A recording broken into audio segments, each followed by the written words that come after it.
there exists among many people who are involved with yoga the idea that the ascetic, celibate yogi is the ultimate ideal. Somehow we got this idea that being spiritual and being into yoga may mean that ultimately we end up alone in a cave somewhere and, be very enlightened. So that idea exists, maybe not among everybody who's involved with yoga, but many people who are involved with yoga have this idea, and I want to a little bit break down that idea, because that is actually a wrong idea. Of the ascetic yogi who becomes a celibate for life is only a very recent development.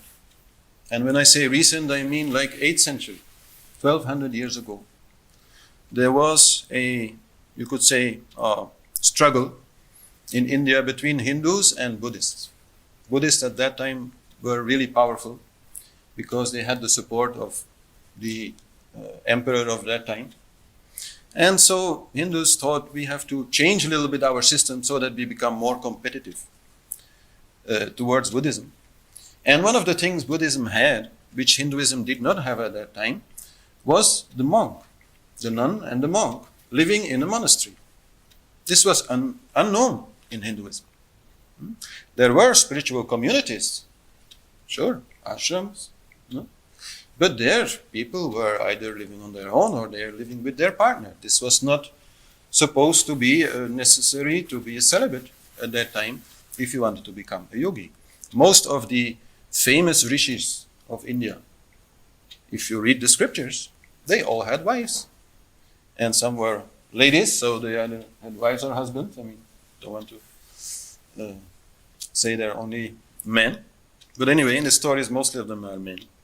And they are there with their wife, living either in an ashram, a spiritual community, or maybe just in what was called the Gurukul, the house of the Guru, where usually then also some other family members were living, and some students maybe were living. But this was supposed to be like that. Yoga in life. And of course it was known to retreat from life for some time. This was also very well known. But this was seen as a means, not as an end. This was seen as an exercise, a temporary thing, only to allow you to live a better life in life, with others, not on your own.